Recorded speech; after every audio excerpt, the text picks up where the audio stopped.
तो जानते हैं, भगवान श्री कृष्ण की कलयुग की भविष्यवाणी पौराणिक ग्रंथों के अनुसार 4 युग होते हैं: सतयुग, त्रेता युग, द्वापर युग और कलयुग। कहते हैं कि कलयुग में पाप अपने चरम पर होगा। वर्तमान में कलिकाल अर्थात कलयुग चल रहा है। ग्रंथों में इस युग में क्या क्या होगा या घटेगा यह लिखा गया है। इस युग में जब कहीं भी प्रलय होगा तो सिर्फ हरि कीर्तन ही उसे से बचाएगा। सतयुग में धर्म के 4 पैर थे। सतयुग में मनुष्य की लंबाई 32 अर्थात लगभग 21 हाथ बताई गई है। इस युग में पाप तो ना के बराबर होते थे और पुण्य ही पुण्य होते थे। इस युग में राजा हरिश्चंद्र हुए थे। वह हरिश्चंद्र जिन्होंने सत्य के लिए खुद के परिवार का और अंत में खुद का बलिदान भी दे दिया था। त्रेता युग में धर्म के 3 पैर थे। इस युग में पाप थोड़ा बहुत होता था, पर सतयुग से थोड़ा ज्यादा था और पुण्य भी सतयुग से थोड़ा कम होता था। इस युग में विष्णु का वामन और राम अवतार हुए थे। असुर राज बाली ने 3 पग में धरती दान कर दी, जबकि राक्षस राज रावण से सीता का अपहरण करने के बाद उन्हें छुआ तक नहीं। द्वापर युग में आधे मनुष्य पापी और आधे पुण्यात्मा थे। जितने पाप होते थे उतने ही पुण्य हो जाते थे। इस युग में महाभारत का युद्ध हुआ था। यह युद्ध धर्म का युद्ध था। कृष्ण ने धर्म की रक्षा की थी। अब कलिकाल यानी कि कल युग आया, जिसमें धर्म का कोई नामो निशान नहीं है। धर्म पंगु बन गया है। इस युग में मनुष्य पाप अधिक करता है और पुण्य तो ना के बराबर करता है। लेकिन वर्तमान में देखा जा रहा है कि पुण्य कहीं बचा ही नहीं है। अब तो चारों तरफ पाप ही पाप नजर आता है। अगर कोई इंसान थोड़ा बहुत दान पुण्य करता है तो वह उसका भी प्रचार इस तरीके से करता है जैसे कि उसने पता नहीं कितना मोटा एहसान किया है। इस युग में गाय को पूजा नहीं जाएगा बल्कि अपमान किया जाएगा। इस युग में इतनी बीमारी आएगी कि जिनका कोई इलाज भी संभव नहीं होगा। कलयुग का कालखंड सबसे छोटा माना गया है और माना जाता है कि कलयुग में भगवान विष्णु का 10वां अवतार होगा, जिसका नाम होगा कल की वर्तमान समय में कलयुग ही चल रहा है।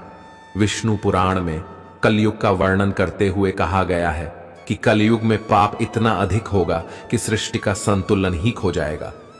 विष्णु पुराण में वर्णित एक घटना के अनुसार मुनिजनों और राशियों के साथ चर्चा करते हुए वेद व्यास जी कहते हैं, हे मुनिजन, सभी युगों में कलयुग ही सबसे श्रेष्ठ युग है, क्योंकि 10 वर्ष में जितना व्रत और तप करके कोई मनुष्य सतयुग में पुण्य प्राप्त करता है, त्रेता युग में वही पुण्य 1 साल के तप द्वारा प्राप्त किया जा सकता है। ठीक इसी प्रकार उतना ही पुण्य द्वापर युग में 1 महीने के तप से प्राप्त किया जा सकता है। तो कलयुग में इतना ही बड़ा पुण्य मात्र 1 दिन के तप से प्राप्त किया जा सकता है। इस तरह व्रत और तप के फल की प्राप्ति के लिए कलयुग ही सबसे श्रेष्ठ समय है। आप जानते हैं कि कलयुग का वर्णन कृष्ण की नजर में कैसा है। कलयुग का वर्णन करते हुए श्री कृष्ण कहते हैं कि कलयुग में ऐसे लोगों का राज्य होगा जो दोनों ओर से शोषण करेंगे, बोलेंगे कुछ और करेंगे कुछ, मन में कुछ और करने में कुछ, और ऐसे ही लोगों का राज्य होगा। इसी प्रकार कलयुग में ऐसे लोग रहेंगे जो महान ज्ञानी और ध्यानी कहलाएंगे। विज्ञान की चर्चा तो करेंगे लेकिन उनके आचरण राक्षसी होंगे। कहीं लोग पंडित और विद्वान तो कहलाएंगे, यही देखते रहेंगे कि कौन सा मनुष्य मरे और हमारे नाम से संपत्ति आदि आ जाए, और दान लेने के लिए इंतजार करेंगे। और अगर कोई गरीब आदमी थोड़ा दान देगा तो वह उसे कलह करने लग जाएगा। कलयुग का मनुष्य शिशुपाल हो जाएगा। कलयुग में मां का अपने बच्चों से इतना मोह होगा कि उन्हें अपने विकास का अवसर ही नहीं मिलेगा।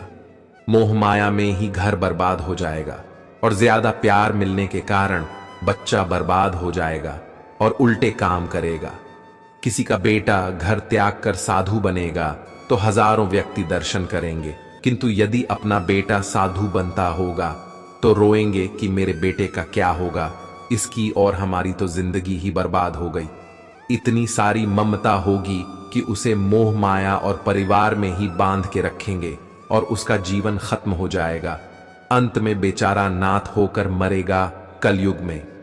अमीर लोग अपने बच्चों के विवाह में, मकान के उत्सव में, छोटे उत्सवों में तो लाखों रुपए खर्च कर देंगे। यही नहीं, जितना ज्यादा बकवास करेगा उतना ही उसका नाम चलेगा, और जिन चीजों की कोई जरूरत ही नहीं है उन पर लाखों रुपए खर्च कर देंगे, सिर्फ और सिर्फ दिखाने के लिए कि हमारे पास कितना पैसा है। परंतु आसपास में ही यदि कोई भूखा प्यासा होगा तो यह नहीं देखेंगे कि उसका पेट भरा है या नहीं। उनका अपना ही सगा भूख से मर जाएगा और वे देखते रहेंगे और उन पर हंसेंगे।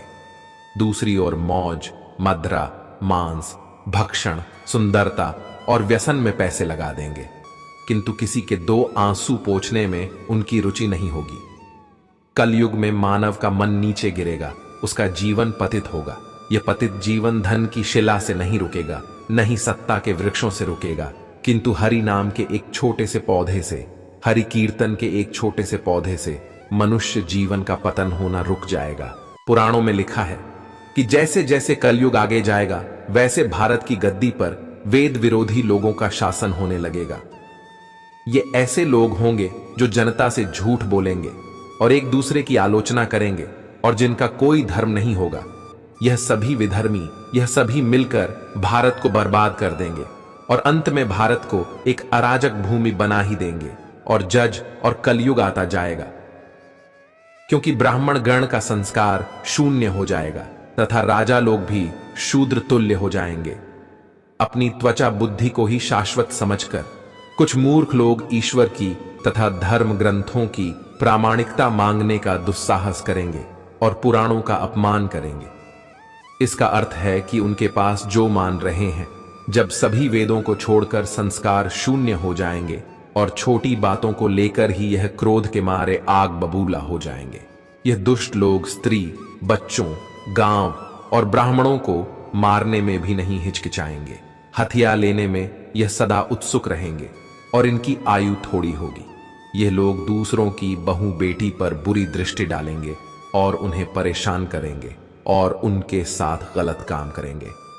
भविष्य उत्तर पुराण के अनुसार ब्रह्मा जी ने कहा, हे नारद, भयंकर कलयुग के आने पर मनुष्य का आचरण दुष्ट हो जाएगा और योगी भी दुष्ट चित्त वाले होंगे। संसार में परस्पर विरोध फैल जाएगा। ब्राह्मण, क्षत्रिय, वैश्य दुष्ट कर्म करने वाले होंगे और विशेषकर राजाओं में चरित्रहीनता आ जाएगी। देश और गांव गांव में कष्ट फैल जाएंगे। संत जन दुखी होंगे। अपने धर्म को छोड़कर लोग दूसरे धर्म का आश्रय लेंगे। देवताओं का देवत्व भी नष्ट हो जाएगा और उनका आशीर्वाद भी नहीं रहेगा। मनुष्यों की बुद्धि धर्म से विपरीत हो जाएगी और पृथ्वी पर पाप और झूठ के राज्य का विस्तार हो जाएगा। वेदों का पालन कोई नहीं करेगा। कलयुग में विवाह को धर्म नहीं माना जाएगा। शिष्य गुरु के अधीन नहीं रहेंगे। पुत्र भी अपने धर्म का पालन नहीं करेंगे। कोई किसी कुल में पैदा ही क्यों ना हुआ, जो बलवान होगा वही कलयुग में सबका स्वामी होगा। सभी लोग बैठकर अपना निर्वाह करेंगे। कलयुग में जो भी किसी का वचन होगा वही शास्त्र माना जाएगा। कलयुग में कम धन से भी मनुष्य में घमंड होगा। परियों को अपने केशों पर ही रूपवती होने का गर्व होगा। कलयुग में स्त्रियां धनहीन पति को त्याग देंगी। उस समय धनवान पुरुष स्त्रियों का स्वामी होगा। जो अधिक देगा उसे ही मनुष्य अपना स्वामी मानेंगे। उस समय लोग प्रभुता के ही कारण संबंध रखेंगे। सारी धनराशि घर बनाने में ही समाप्त हो जाएगी। इससे दान पुण्य के काम नहीं होंगे और बुद्धि धन के संग्रह में ही लगी रहेगी। सारा धन उपभोग में ही समाप्त हो जाएगा। कलयुग की स्त्रियां अपनी इच्छा के अनुसार आचरण करेंगी और भोग विलास में ही उनका मन लगा रहेगा। अन्याय से धन पैदा करने वाले पुरुषों में उनकी आसक्ति होगी। कलयुग में सब लोग सदा सबके लिए समानता का दावा करेंगे, लेकिन एक दूसरे से जलेंगे और नफरत करेंगे। कलयुग की प्रजा पानी और सूखे के भय से व्याकुल रहेगी। सबके नेत्र आकाश की ओर लगे रहेंगे। वर्षा ना होने से मनुष्य तपस्वी लोगों की तरह फल फूल पत्ते खाकर अपना भरण पोषण करेंगे। कलयुग में सदा अकाल ही रहेगा। सब लोग हमेशा किसी न किसी क्लेश से घिरे रहेंगे। किसी किसी तो सुख भी मिल जाएगा तो फिर वह सब पर राज करेगा। सब लोग बिना स्नान करें ही भोजन करेंगे। देव पूजा, अतिथि सत्कार, श्राद्ध और तर्पण की क्रिया कोई नहीं करेगा। कलयुग की स्त्रियां लोभी, नाटी, अधिक खाने वाली और मंद भाग्य वाली होंगी। गुरुजनों और पति की आज्ञा का पालन नहीं करेंगी तथा पर्दे के भीतर भी नहीं रहेंगी। अपना ही पेट पाल लेंगी, क्रोध में भरी रहेंगी, देश शुद्ध की ओर ध्यान नहीं देंगी तथा असत्य और कटु वचन बोलेंगी। इतना ही नहीं, वे दुराचारी पुरुषों से मिलने की अभिलाषा करेंगी और जितना ज्यादा हो सकता है अपने ही शरीर का प्रदर्शन करेगी। ब्रह्मचारी लोग वेदों में कहे गए व्रत का पालन किए बिना ही तप करेंगे। गृहस्थ पुरुष ना तो हवन करेंगे ना ही उचित ध्यान देंगे। वनों में रहने वाले व्यक्ति कंदमूल आदि से निर्वाह न करके ग्रामीण आहार का संग्रह करेंगे और सन्यासी भी मित्र आदि के स्नेह बंधन में बंधे रहेंगे और वह भी स्त्रियों के प्रति गंदी नजर रखेंगे। कलयुग आने पर राजा प्रजा की रक्षा न करके बल्कि बहाने करके प्रजा के ही धन का अपहरण करेंगे। आधे मनुष्य संस्कारहीन होते हुए भी पाखंड का सहारा लेकर लोगों को ठगने का काम करेंगे। उस समय पाखंड की अधिकता और अधर्म की वृद्धि होने से लोगों की आयु कम होती चली जाएगी। उस समय 6 अथवा 7 वर्ष की स्त्री और 8 या 10 वर्ष के पुरुषों से ही संतान होने लग जाएगी और कल युग आने पर मनुष्य 20 वर्ष तक भी जीवित नहीं रहेंगे। उस समय लोग मंद बुद्धि वाले, व्यर्थ के चिन्ह धारण करने वाले, बुरी सोच वाले होंगे। लोग आर्ण चुकाए बिना ही भूल जाएंगे तथा जिसका शास्त्र में कहीं विधान नहीं है ऐसे यज्ञों का अनुष्ठान होगा। मनुष्य अपने को ही पंडित समझेंगे और बिना प्रमाण के ही सब कार्य करेंगे। तारों की ज्योति फीकी हो जाएगी, 10 दिशाएं विपरीत होंगी। पुत्र पिता को तथा बहुएं सास को काम करने को कहेंगी। अपने माता पिता को घर से बाहर निकाल देंगे और उनका अपमान करेंगे। कलयुग में समय के साथ साथ मनुष्य वर्तमान पर विश्वास करने वाले, शास्त्र ज्ञान से रहित भी और अज्ञानी होंगे। कलयुग के अंत के समय बहुत ही भयंकर युद्ध होंगे। भारी वर्षा, प्रचंड आंधी और जोरों की गर्मी से लोग बेहाल हो जाएंगे। लोग खेती काट लेंगे, कपड़े चुरा लेंगे, पानी पीने का सामान और बेटियां भी चुरा ले जाएंगे। चोर अपने ही जैसे चोरों की संपत्ति चुराने लगे। हथियारों की भी हत्या होने लगेगी। चोरों से चोरों का नाश हो जाने के कारण जनता का कल्याण भी होगा। बाद में मनुष्य की आयु अधिक से अधिक 30 वर्ष की होगी। मनुष्य की औसत आयु 20 वर्ष ही रह जाएगी। 10 वर्ष की उम्र में स्त्री गर्भवती हो जाएगी। 16 वर्ष में लोग वृद्ध हो जाएंगे और 20 वर्ष में मृत्यु को प्राप्त हो जाएंगे। कलयुग में ऐसा समय भी आएगा जब इंसान की उम्र बहुत कम रह जाएगी। युवावस्था समाप्त हो जाएगी। कलयुग के प्रभाव से प्राणियों के शरीर छोटे छोटे क्षीण और रोगग्रस्त होने लगेंगे। श्रीमद् भागवत के 12 कलयुग के धर्म के अंतर्गत श्री सुखदेव जी परीक्षित जी से कहते हैं, जैसे ही घोर कलयुग आता जाएगा त्यों त्यों उत्तरोत्तर धर्म, सत्य, पवित्रता, क्षमा, दया, आयु, बल और स्मरण शक्ति का लोप होता जाएगा, अर्थात लोगों की आयु भी कम होती जाएगी। जब कलिकाल बढ़ता चला जाएगा, कलयुग के अंत में जिस समय कल के अवतार अवतरित होगा, उस समय मनुष्य की परम आयु केवल 20 या 30 वर्ष होगी। जिस समय कल के अवतार आएंगे, चारों वर्णों के लोग शूद्रों के समान हो जाएंगे। गाय भी बकरियों की तरह छोटी छोटी और कम दूध देने वाली हो जाएंगी। कलयुग के अंत में संसार की ऐसी दशा होगी कि अन्न नहीं उगेगा। लोग मछली मांस खाएंगे और भेड़ बकरियों का दूध पिएंगे। गाय तो देखना भी बंद हो जाएगी।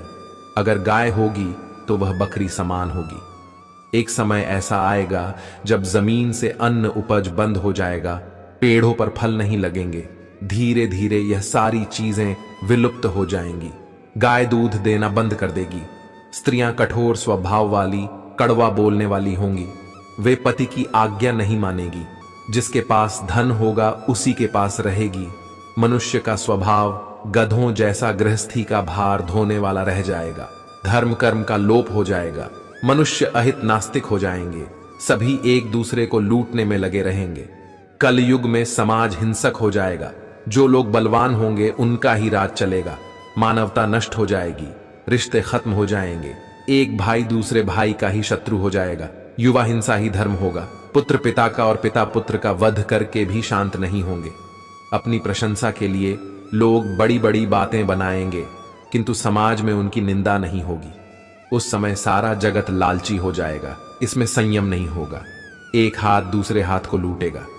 कलयुग में लोग शास्त्रों से विमुख हो जाएंगे, अनैतिक साहित्य ही लोगों की पसंद हो जाएगा, बुरी बातें और बुरे शब्दों का ही व्यवहार किया जाएगा। स्त्री और पुरुष दोनों ही अधर्मी हो जाएंगे। पत्नी पतिव्रत धर्म का पालन करना बंद कर देगी और पुरुष भी ऐसा ही करेंगे। स्त्री और पुरुष से संबंधित सभी वैदिक नियम विलुप्त हो जाएंगे। अंत में इस घोर कलिकाल से बचने का एकमात्र तरीका यह है कि व्यक्ति को वेदों की ओर लौट आना चाहिए और हर समय हरि कीर्तन करके खुद को सुरक्षित रखना चाहिए। जो व्यक्ति धर्म से विमुख होकर रहेगा वह कहीं भी कभी भी अकाल मौत को प्राप्त होगा या हर समय दुखी और संकटों से ही घिरा रहेगा। धर्म सत्यवादी, स्वच्छता, सहिष्णुता, दया, जीवन की अवधि, शारीरिक शक्ति और स्मृति सभी दिन दिन घटती जाएगी। कलयुग में जिस व्यक्ति के पास जितना धन होगा वह उतना अच्छा माना जाएगा और कानून न्याय केवल एक शक्ति के आधार पर लागू किया जाएगा।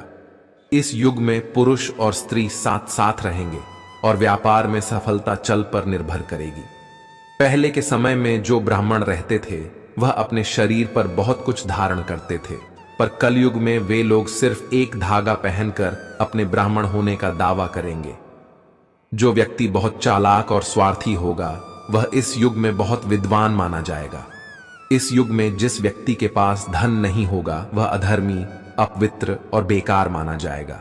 विवाह बस एक समझौता होगा, दो लोगों बस स्नान करके समझेंगे कि वे अंतरात्मा से भी साफ सुथरे हो गए हैं।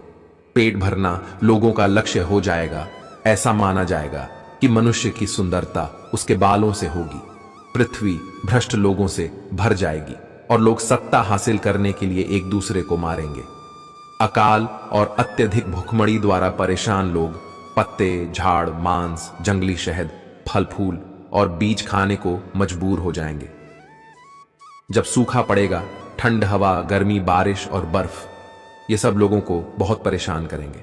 श्री कृष्ण ने कहा था ऐसा होगा कलयुग। सतयुग में शिव, त्रेता में राम, द्वापर में श्री कृष्ण और कलिकाल में भगवान बुद्ध हिंदू धर्म के केंद्र में है। लेकिन श्री कृष्ण ने धर्म को भूत, वर्तमान और भविष्य का धर्म बताया गया है। श्री कृष्ण का जीवन ही हर तरह से शिक्षा देने वाला है। महाभारत और गीता विश्व की अनुपम कृति है। महाभारत हिंदुओं का ही नहीं, समस्त मानव जाति का ग्रंथ है। इससे प्रत्येक मानव को एक अच्छी शिक्षा और मार्ग मिल सकता है। प्रत्येक मनुष्य को इसे पढ़ना चाहिए, सुनना चाहिए।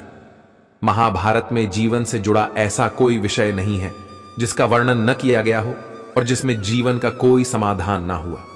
महाभारत में देश, धर्म, न्याय, राजनीति, समाज, योग, युद्ध, परिवार, ज्ञान, विज्ञान, अध्यात्म, तकनीकी आदि समस्त विषयों का वर्णन मिलेगा। वर्तमान युग में महाभारत की एक कहानी से आज का मानव बहुत कुछ सीख ले सकता है। यह बात उस वक्त की है जब पांचों पांडवों को वनवास हो गया था। वनवास जाने से पूर्व पांडवों ने भगवान श्री कृष्ण से कहा कि श्री कृष्ण, अभी यह द्वापर का अंत काल चल रहा है, आप हमें बताइए कि आने वाले कलयुग में कलिकाल की चाल गति क्या होगी, कैसी होगी। कृष्ण कहते हैं, तुम पांचों भाई वन में जाओ और जो कुछ भी दिखे वह आकर मुझे बताओ, मैं तुम्हें उसका प्रभाव बताऊंगा। पांचों भाई वन में चले गए। वन में उन्होंने जो देखा उसको देखकर आश्चर्यचकित रह गए। आखिर उन्होंने वन में क्या देखा और श्री कृष्ण ने क्या जवाब दिया, यह एक रोचक बात है। इसे पूरा जरूर सुनो। पांचों भाई जब वन में रहने लगे तो एक बार चारों भाई अलग अलग दिशाओं में वन भ्रमण को निकले। युधिष्ठिर भ्रमण पर थे तो उन्होंने एक जगह पर देखा कि किसी हाथी की दो सुंड हैं। यह देखकर युधिष्ठिर के आश्चर्य का ठिकाना नहीं रहा। अर्जुन दूसरी दिशा में भ्रमण पर थे। कुछ दूर जंगल में जाने पर उन्होंने जो देखा उसे देखकर वह भी आश्चर्य में पड़ गए। उन्होंने देखा कि कोई पक्षी है, उसके पंखों पर वेद की बातें लिखी हुई हैं, पर वह पक्षी मुर्दे का मांस खा रहा है। दोनों भाइयों की तरह भीम भी भ्रमण पर थे। भीम ने जो देखा वह भी आश्चर्यजनक था। उन्होंने देखा कि गाय ने बछड़े को जन्म दिया है। जन्म के बाद वह बछड़े को इतना चोट लगी है कि बछड़ा लहूलुहान हो गया। सहदेव जब भ्रमण पर थे तो उन्होंने चौथा आश्चर्य देखा कि 6 कुएं हैं और आसपास कुओं में पानी है, किंतु बीच का कुआं खाली है, बीच का कुआं गहरा है, फिर भी पानी नहीं है। उन्हें यह देखकर आश्चर्य हुआ कि ऐसा कैसे हो सकता है। बाण नकुल भी भ्रमण पर थे और उन्होंने भी एक आश्चर्यजनक घटना देखी। नकुल ने देखा कि एक पहाड़ के ऊपर से एक बड़ी सी शिला गिरती हुई आती है और कितने ही वृक्षों से टकराकर उनको नीचे गिराते हुए आगे चली जाती है। विशालकाय वृक्ष भी उसे रोक ना सके। इसके अलावा वह शिला कितनी ही अन्य शिलाओं के साथ टकराई, पर फिर भी वह रुकी नहीं। अंत में एक अत्यंत छोटे पौधे का स्पर्श होते ही वह स्थिर हो गई। पांचों भाइयों ने अपने देखे गए दृश्य की चर्चा की और शाम को श्री कृष्ण को अपने अनुभव सुनाए। सबसे पहले युधिष्ठिर ने कहा कि मैंने तो पहली बार 2 सूंड वाला हाथी देखा। यह मेरे लिए बहुत ही आश्चर्यजनक था। तब श्री कृष्ण कहते हैं, हे धर्मराज, अब तुम कलिकाल की सुनो। कलयुग में ऐसे लोगों का राज्य होगा जो दोनों ओर से शोषण करेंगे, बोलेंगे कुछ और करेंगे कुछ, मन में कुछ और कर्म में कुछ। ऐसे ही लोगों का राज्य होगा। इससे तुम पहले राज्य कर लो। युधिष्ठिर के बाद अर्जुन ने कहा कि मैंने जो देखा वह तो इससे भी कहीं ज्यादा आश्चर्यजनक था। मैंने देखा कि एक पक्षी के पंखों पर वेद की रचनाएं लिखी हुई है और वह पक्षी मुर्दे का मांस खा रहा है। तब श्री कृष्ण कहते हैं कि इसी प्रकार कलयुग में ऐसे लोग रहेंगे जो बड़े ज्ञानी और ध्यानी कहलाएंगे। विज्ञान की चर्चा तो करेंगे लेकिन उनके आचरण राक्षसी होंगे। वे पंडित और विद्वान कहलाएंगे, किंतु वे यही देखते रहेंगे कि कौन सा मनुष्य मरे और हमारे नाम से संपत्ति कर जाए। श्री कृष्ण ने कहा, अर्जुन, संस्था के व्यक्ति विचार करेंगे कि कौन सा मनुष्य मरे और संस्था हमारे नाम से हो जाए। हर जाति धर्म के लोग प्रमुख पद पर बैठे विचार करेंगे कि कब किसका श्राद्ध हो, कौन कब किस पद से हटे और हम उस पर बैठ जाए। चाहे कितने भी अमीर लोग होंगे, किंतु उनकी दृष्टि तो धन और पद के ऊपर ही रहेंगी। ऐसे लोगों की बहुतायत होगी। अर्जुन के सवाल के जवाब के बाद भीम ने अपना अनुभव सुनाया। भीम ने कहा कि मैंने देखा कि गाय अपने बछड़े को इतना छाट है कि बछड़ा लहूलुहान हो जाता है। तब श्री कृष्ण कहते हैं, कलयुग का मनुष्य शिशुपाल हो जाएगा। कलयुग में मां बालकों से ममता के कारण इतना मोह करेगी कि उन्हें अपने विकास का अवसर ही नहीं मिलेगा। घर बर्बाद हो जाएगा। किसी का बेटा घर छोड़कर साधु बनेगा तो हजारों व्यक्ति दर्शन करेंगे, किंतु यदि अपना बेटा साधु बनता होगा तो रोएंगे कि मेरे बेटे का क्या होगा। इतनी सारी ममता होगी कि उसे मोह माया और परिवार में ही बांध कर रखेंगे और उसका जीवन वहीं खत्म हो जाएगा। अंत में बेचारा अनाथ होकर मरेगा। वास्तव में वे बेटे तुम्हारे नहीं हैं, वे तो बहुओं की अमानत है और कन्या जमाई की अमानत है, और तुम्हारा यह शरीर मृत्यु की अमानत है। तुम्हारी आत्मा परमात्मा की अमानत है। तुम अपने शाश्वत संबंध को जान लो। बस। भीम के बाद सहदेव ने पूछा, हे श्री कृष्ण, मैंने जो देखा उसका क्या मतलब है? मैंने यह देखा कि 5-7 भरे के बीच का कुआं एकदम खाली है, जबकि ऐसा कैसे संभव हो सकता है? तब श्री कृष्ण कहते हैं, कलयुग में लोग अपने बच्चों के विवाह में, मकान के उत्सव में, छोटे बड़े उत्सवों में तो लाखों रुपए खर्च कर देंगे, परंतु आसपास में ही यदि कोई भूखा प्यासा होगा तो यह नहीं देखेंगे कि उसका पेट भरा है या नहीं। उनका अपना ही सगा भूख से मर जाएगा और वे देखते रहेंगे। दूसरी ओर मौज, मदिरा, मांस, सुंदरता और व्यसन में पैसे लगा देंगे, किंतु किसी के 2 आंसू पोंछने में उनकी रुचि ना होगी। कहने का तात्पर्य यह कि कलयुग में अन्न के भंडार होंगे लेकिन लोग भूख से मरेंगे। सामने महलों बंगलों में ऐशो आराम चल रहे होंगे लेकिन पास में आदमी भूख से मर जाएगा। एक ही जगह पर असमानता अपने चरम पर होगी। सहदेव के बाद नकुल ने श्री कृष्ण को बताया कि मैंने भी एक आश्चर्य देखा। एक कि बड़ी सी चट्टान नीचे गिर रही थी, उससे वृक्ष और चट्टानें भी रोक ना पाई। किंतु एक छोटे से पौधे से टकराते ही वह चट्टान रुक गई। तब श्री कृष्ण ने कहा, कल युग में मानव का मन नीचे गिरेगा, उसका जीवन पथ होगा। यह पथ जीवन धन की शिलाओं से नहीं रुकेगा, नहीं सत्ता के वृक्षों से रुकेगा, किंतु हरि नाम के एक छोटे से पौधे से, हरि कीर्तन के एक छोटे से पौधे से मनुष्य जीवन का पतन होना रुक जाएगा। कलयुग की कहानी शुरू हुई जब महाभारत खत्म हुआ और पांडव हिमालय चले गए तथा भगवान श्री कृष्ण भी स्वर्ग चले गए। श्री कृष्ण जब तक धरती पर थे तो कुछ भी कर सकते थे। उनके जाने के बाद धरती माता कहने लगी, अब तो कलयुग का यहां वास हो जाएगा, अब मेरा उद्धार करने के लिए कोई नहीं है। सतयुग, त्रेता युग, द्वापर युग में तो भगवान ने अवतार लेकर बुराई का अंत किया था। अब कलयुग में पाप, अत्याचार, चोरी, अहंकार, ईर्ष्या, वासना ही होगी मानव जीवन के लिए। कलयुग एक अभिशाप है। 3 युगों के बाद कलयुग आने के 2 कारण नजर आते हैं। पहला कारण, या तो पृथ्वी का पूर्ण विनाश होगा। दूसरा कारण यह है कि पापियों का पूर्ण विनाश करने फिर प्रभु कोई अवतार ले। महाभारत युद्ध के बाद युधिष्ठिर अपना राजपाट परीक्षित को सौंपकर अपने भाइयों का साथ महाप्रयाण हेतु हिमालय को निकल गए।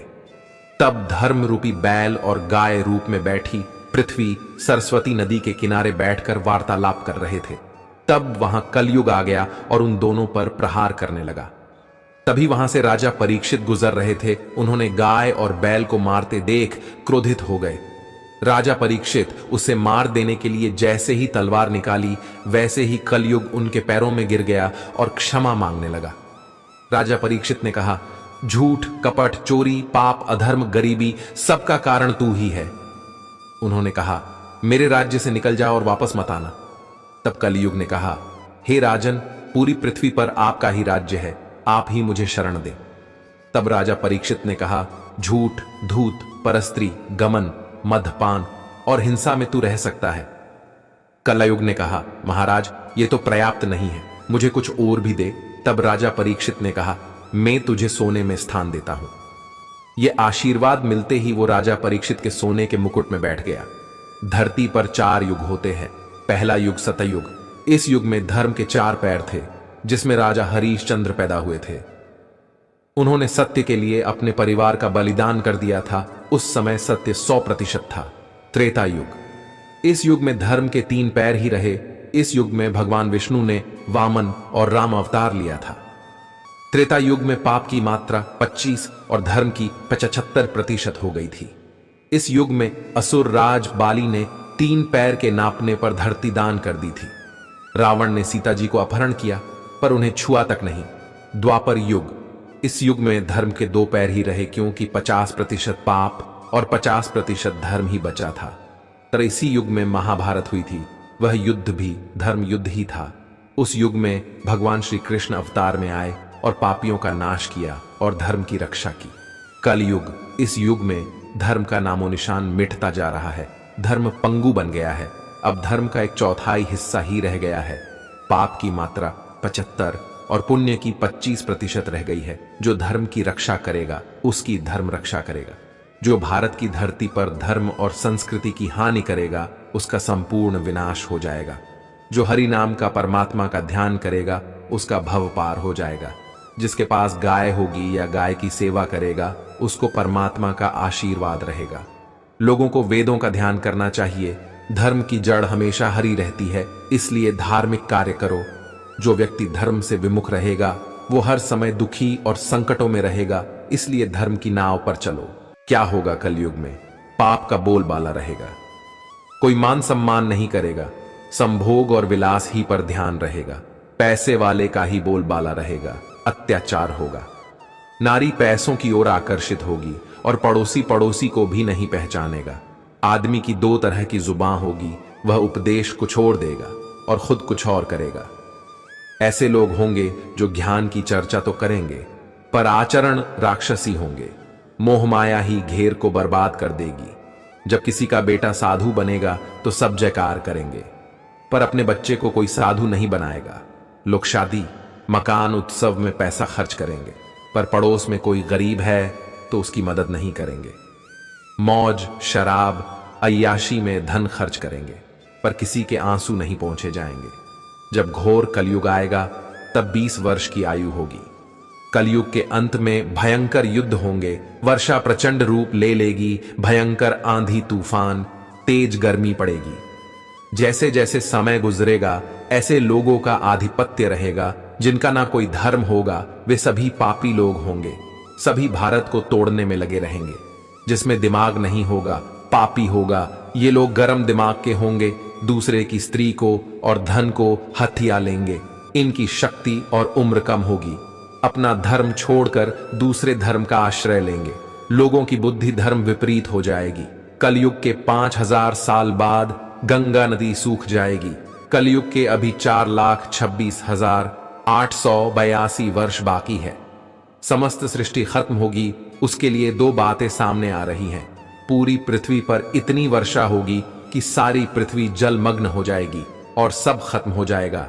उसके बाद 7 सूर्य उदय होंगे और उससे पूरा जल सूख जाएगा और फिर एक नई शुरुआत होगी। दूसरी बात यह सामने आई कि सूर्य पृथ्वी पर आग की बारिश करेगा और सब भस्म हो जाएगा। उसके बाद वर्षा होगी और पुनः प्रकृति चालू होगी। आत्मा ही परमात्मा है। अपनी आत्मा में सच्चे मन से ध्यान लगाओ तो सब कुछ नजर आने लगेगा। धर्म का साथ कभी न छोड़ो। अपने कर्म से मुंह मत मोड़ो।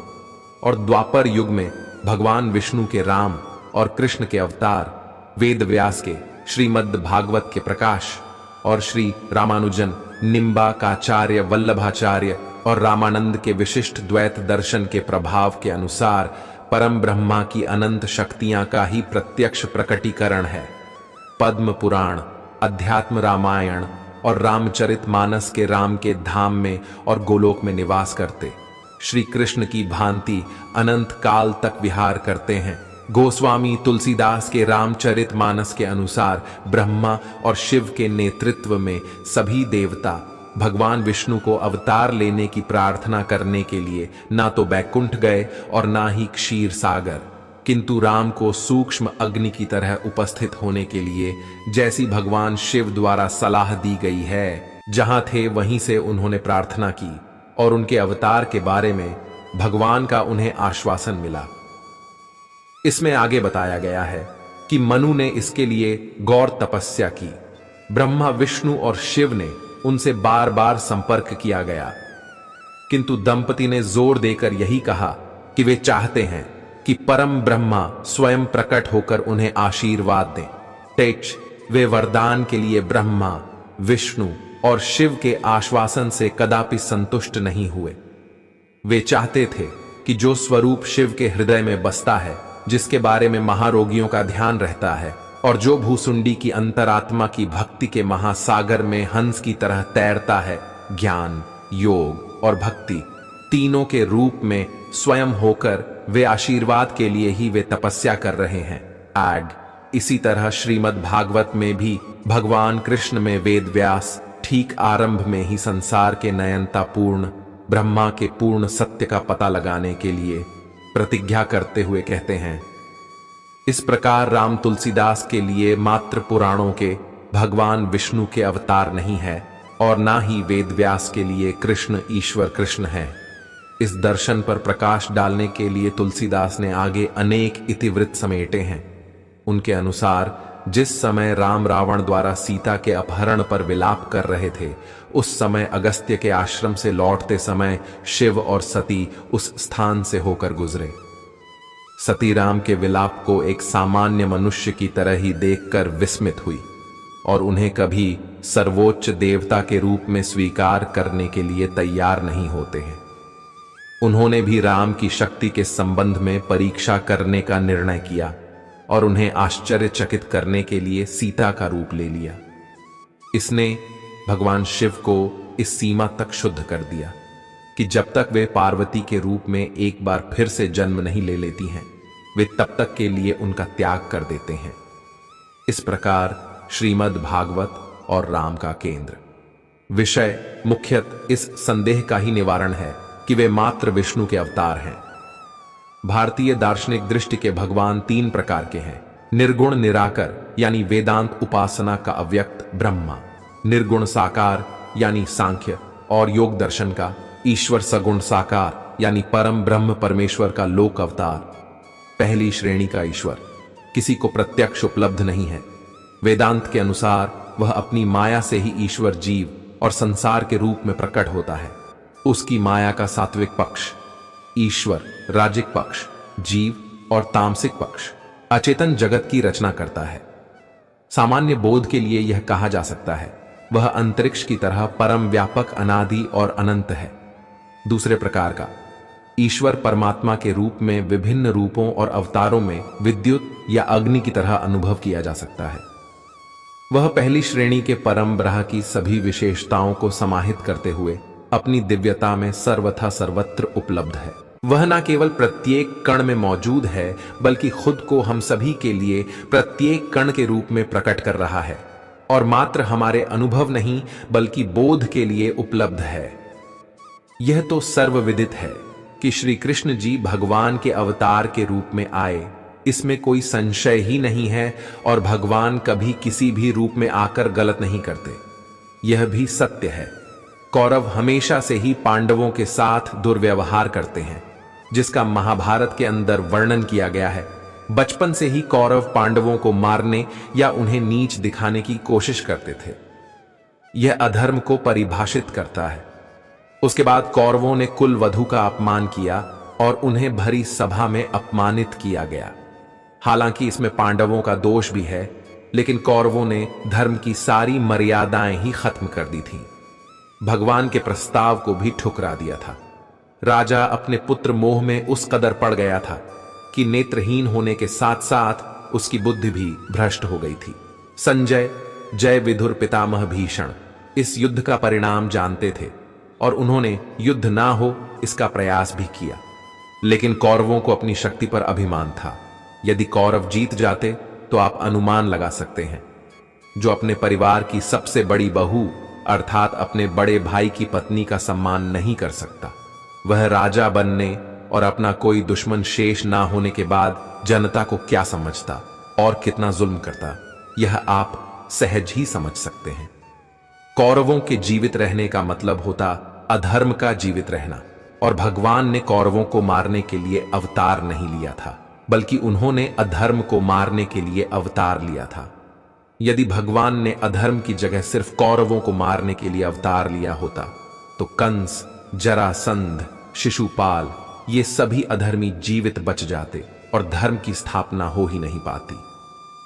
महाभारत युद्ध के बाद पांडवों ने धर्म की नीति पर कार्य किया और भगवान द्वारा दिखाए गए धर्म के मार्ग पर आगे बढ़े, और जब तक जीवित रहे धर्म को जीवित रखा।